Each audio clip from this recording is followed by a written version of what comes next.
technical textiles, is a topic very close to my heart. And I was part of the group that initially was looking to diversify our businesses at Arvind away from core textiles.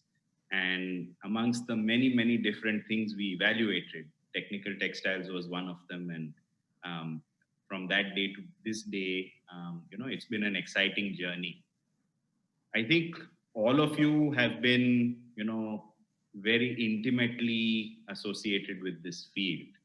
And there are people among you who have probably been longer in this field than I have. So I'll probably not be able to, sort of educate or give you anything that you don't already know.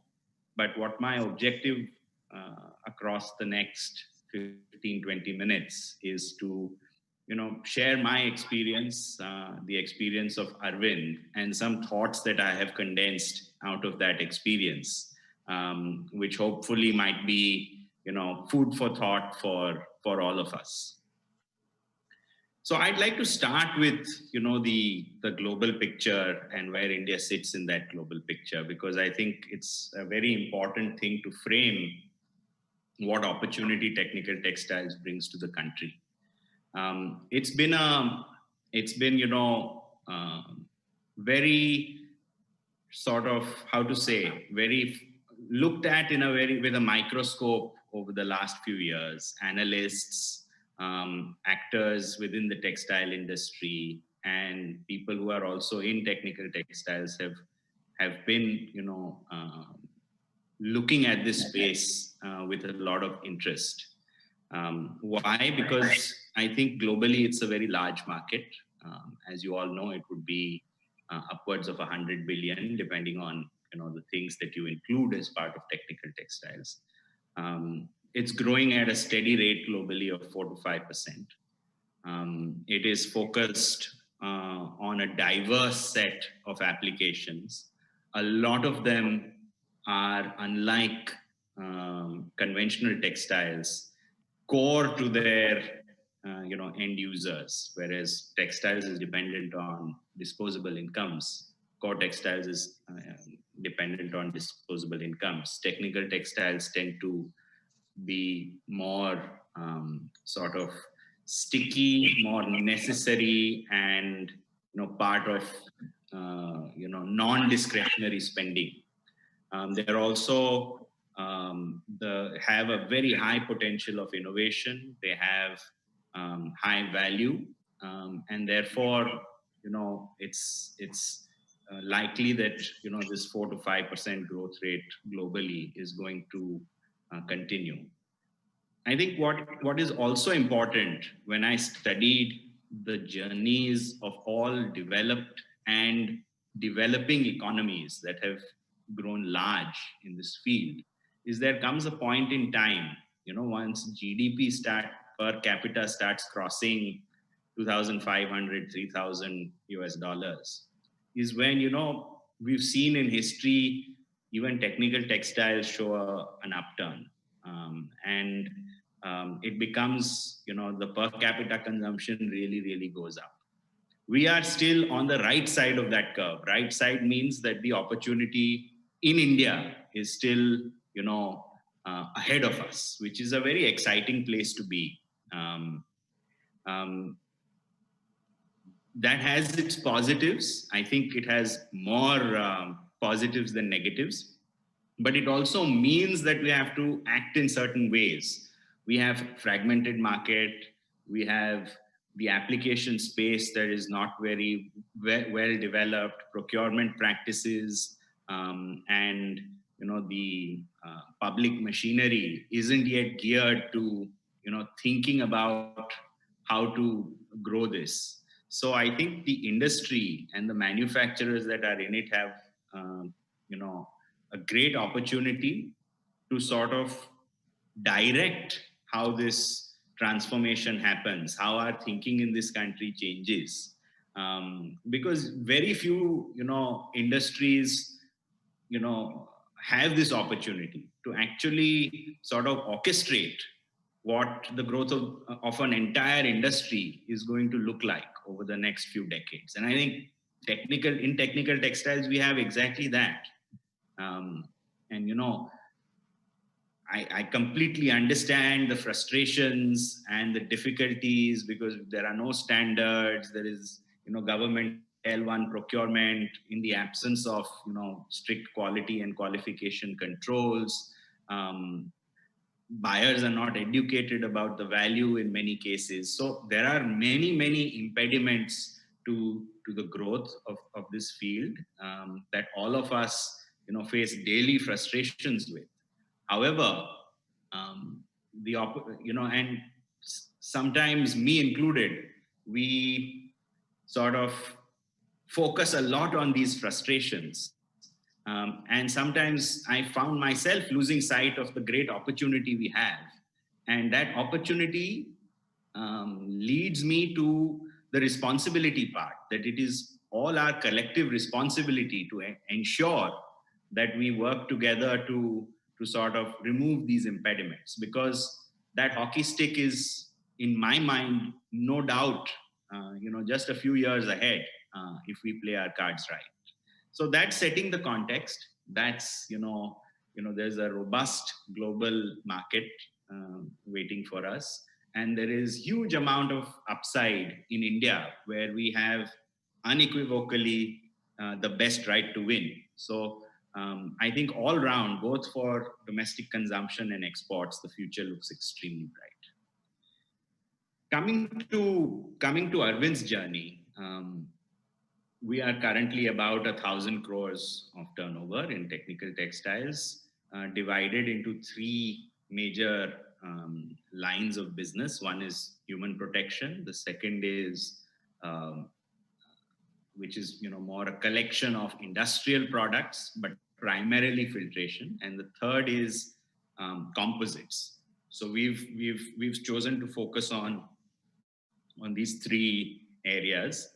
And it's been, a journey, and I'm grateful for Dr. Ram saying that it has been a fast scale up. But to us, it's been, not an easy scale up. We are very happy with where we are right now.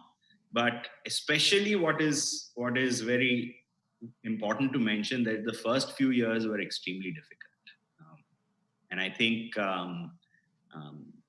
this is somewhat a nature of most things that fall within technical textiles. As many of you would agree, that the first years are often the hardest.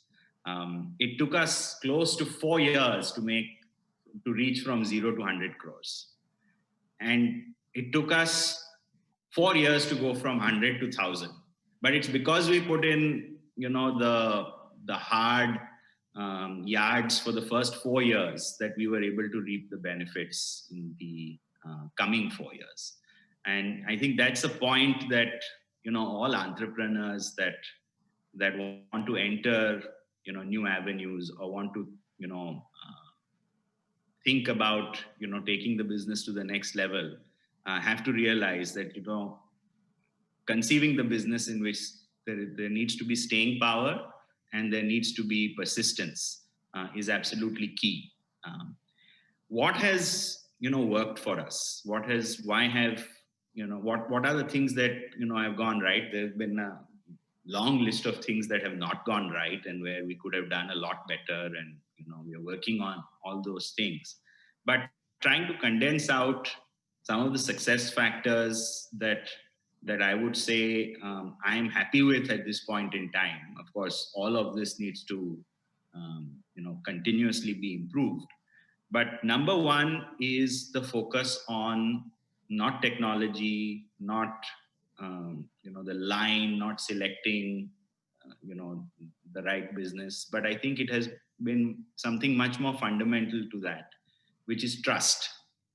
And we've tried to build a business on trust, where the buyer implicitly trusts, the products we make, the service we give, and the challenges that they throw to us. They completely trust that we will approach them the right way and whatever is in our power, we'll do it to their satisfaction. So I think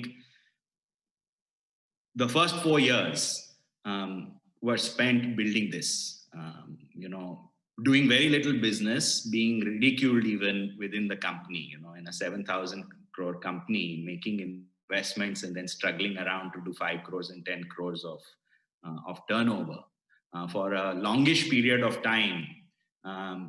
One tends to become, you know, a somewhat joke within the organization. But I have to doff my hat to the team, that they stayed persistent and they knew what they were doing. And that trust that was built with key customers was something that is the foundation of the business. And how did we build this trust? So number two is quality. Trust, there are many other aspects to trust. There is the kind of facilities you build, the kind of systems you put in place, the kind of people you have leading your business, the kind of practices on the commercial side that you engage with. But I think the foundation of trust is quality. And so while there is always a temptation to win on price, and while price is a very strong factor, even in technical textiles, for buyers to make their buying decisions, we took a choice never to compromise on quality, the best raw material, the best quality control, in many cases, state of the art equipment, where there was a factor that drove quality. We invested in that factor, or we attempted to. Of course, we made mistakes along the way also. It's not been a fully 100% successful journey. We made mistakes. We are still making mistakes. We'll continue to make mistakes, but we learn from them. But the intention has always been to have all the factors that influence quality to be taken care of. So trust, then quality. Third is people, and this is something that is very, very critical for technical textiles, and in a way that needs to be developed. There is no ready-made talent available, because one, the sphere is so broad, and it's essentially a collection, as you know, of so many smaller businesses that have very little in common, other than the fact that there is the production of a two-dimensional product that is somewhat flexible. Other than that, there is very little in common between all the diverse fields of textiles that we produce. And so I think investing in talent rather than looking for ready-made talent, and in the Indian textile industry as a whole suffers from the being spoiled, that talent is available around the corner, and we many a times try to use the same principles in trying to acquire talent from competitors, from industry people. And what happens is, because there is so much, such few people, it's the same people that keep circulating in the industry, and we have the recycling of the same ideas. So I think one thing that we were very conscious of is that we want to build young talent that is fresh, talent that has no background, talent that is enthusiastic, and we hired more on attitude than on technical experience. Yes, basic technical ability you have to have, because this is a technical field. But it's very difficult to make a chair out of a table. It's much easier to make a chair out of freshly cut wood. So we tried to acquire that wood, and that has held us in good stead. And some of those people who joined us as fresher engineers or management trainees today are leading some of our businesses over a 10-year period. So I think there is no way around doing the hard yards on the talent build up peace, and that's what we've learned. And I think the fourth and last sort of principle of success that I can sort of condense out of our experience has been a focus on partnership. I think um, India is, late in the game to adopt technical textiles, and there are certain advantages of being late in the game that you can learn from the experience of others, and you can build on that experience. So we've done a lot of technical tie-ups, we've done a lot of collaborations, we've done joint ventures. So we've started, in a way that is sort of not made us reinvent the wheel when we have approached a specific market. We've got tie-ups with the likes of DuPont and Solvay, global leaders. We've got some very good joint venture partners who've added a lot of value to the knowledge, and helping us gear up to achieve that level. And I think the ability to attract those partnerships, of course, scale and financial capability is always going to be an advantage. But I don't think that for many of our partners, that has been the deciding factor. It has been, the first couple of our, keys to success, the focus on trust and the focus on quality. And I think this is applicable to an industry of any size. And I think there's going to be a lot of interest in India going forward. And I think a lot of people from outside India would like to enter India and would be looking for these partnerships. And even though scales and size of business may vary across various players, I think there would be collaborations and partnerships available, if we look hard and if we press the right levers. So these were the four factors of success. One is a focus on trust. Second is no compromise on the factors that influence quality.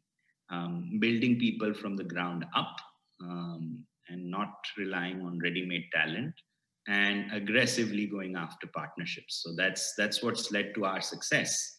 And the last segment of my talk, and I don't know if we'll have time for a little bit of interaction or a couple of questions after it. What are the general things that advice that if somebody had to start this journey, or if I had to start this journey again, and somebody, and I wish somebody had given me this advice when I started, is the following. Number one, look at time very differently.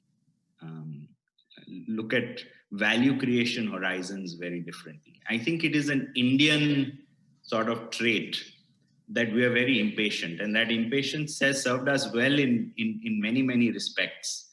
But in the field of technical textiles, there is no shortcut. And having this time horizon from the very beginning planned out well.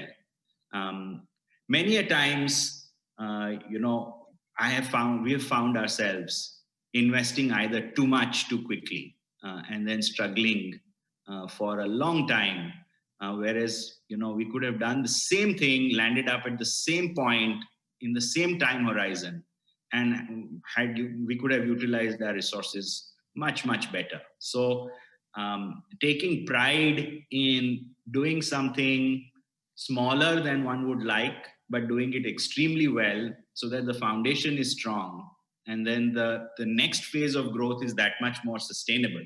I think looking at time as an input when starting the thought process around building the journey is I think extremely important. Number two, looking at resources accordingly. And I think I don't have to tell this to this group of people, because I think some of you have done an extremely great job. People who've been in fields that I have been in. There's Mr. Khosla, who I respect a lot, who's built something from nothing in a line that is extremely difficult. There's Supreme Nonwovens, who's done such a great job in in non-wovens, and Dr. Ram and his work. I mean, there's a lot of you who have done, extremely well, keeping the second point in mind, which is, um, building something really focused, with the right resources, and making it, really successful, rather than, being all over the place. So we learned that the hard way. We went for breadth first. We tried to do so many things, and I've shut down probably more businesses than I've started in technical textiles. So, and it's taken us a long time to build this architecture, to have these three lines of businesses. And the things that, where we lost focus, drained away, a lot of energy, from what we could have done. And we could have been, larger than we are now, had we learned this lesson on focus and appropriate resource utilization, earlier. So one is time horizon, second is resources and focus, third I have already, talked about, be obsessive about quality. So today, made in Germany or made in Japan, um, has a very different connotation. I think even a bad company, in those regions, can get away with a lot, whereas, the best companies in India have a lot to prove today, before, they're accepted, and rightly so, because it's a region that's just developing. um, I think we all have the opportunity to change that. And I think specifically in technical textiles, I'm hopeful of a day when, people will sort of take made in India as a um, you know a positive and a competitive advantage, vis-a-vis, other parts of the world. I'm already seeing that happen, with respect to certain other geographies. I mean, I think, in many of the fields that I work in, human protection, for instance, we're trusted much more than, say, a China or a Korea is even, today. So, building that, um, and I think with the kind of people who are in this field, and having learned those lessons already, I think the mindset, which is what gives you that, made in Japan or made in Germany premium, is very much there, and we have to ensure that it builds up to a level, that, we can be proud of. So I think an obsessive focus on quality, number three. Number four, I think a lot of focus, which I don't think we've done enough.